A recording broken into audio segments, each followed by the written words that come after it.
Pour ne rien manquer, abonnez-vous maintenant. Et c'est avec Elisabeth Lévy. Bonjour Elisabeth.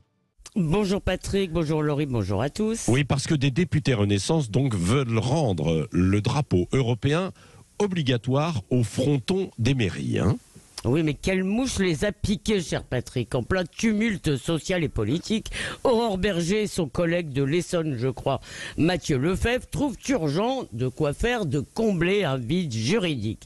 Ils se sont en effet avisés qu'aucun texte législatif ou réglementaire ne fixait de règles sur les drapeaux installés au fronton des édifices publics, notamment les mairies. Chacun fait comme il veut et ça, c'est un désordre absolument intolérable. Ils ont donc déposé une proposition de loi pour rendre obligatoire le pavoisement, l'installation, si vous voulez, du drapeau tricolore et de la bannière européenne dans toutes les mairies.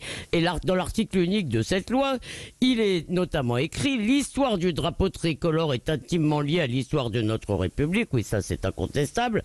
Et un peu plus loin, cette histoire est indissociable de l'Union européenne et de ses promesses de paix, de prospérité et de fraternité à l'échelle du continent. C'est presque drôle. L'écrasante majorité des mairies arbore déjà d'ailleurs le drapeau européen, le drapeau français, pardon. Il s'agit donc bien d'imposer la bannière étoilée de l'Union européenne à tout le monde. Alors est-ce que ce serait par exemple une tentative de diversion pour montrer que les macronistes sont le rempart contre les méchants extrêmes?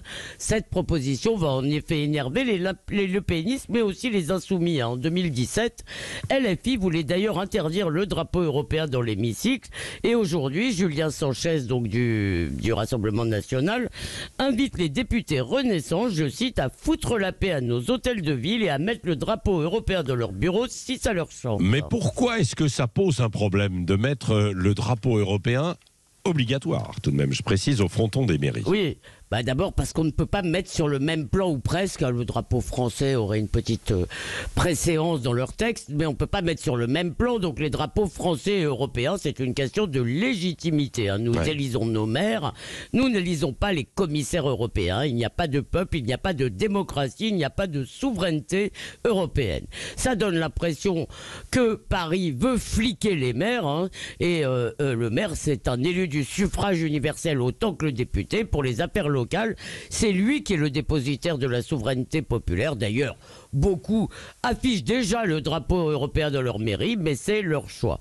Et puis c'est politiquement désastreux en termes d'opportunités. Il semble ignorer que depuis 2005, la question européenne est un enjeu central du contentieux entre peuple et élite. C'est pas toujours formulé comme ça, mais le premier, le peuple, a bien compris que l'Europe était un moyen de le contourner. Vous vous rappelez le fameux référendum dont le résultat a été piétiné. Pour une grande partie de la classe dirigeante, et particulièrement Emmanuel Macron, la nation c'est ringard, ou pire parfois nauséabond, et l'avenir radieux c'est post-national et donc européen. Cette proposition va donc hérisser beaucoup de Français. Parfois on a vraiment l'impression que les macronistes veulent se conformer à leur caricature d'élite déconnectée.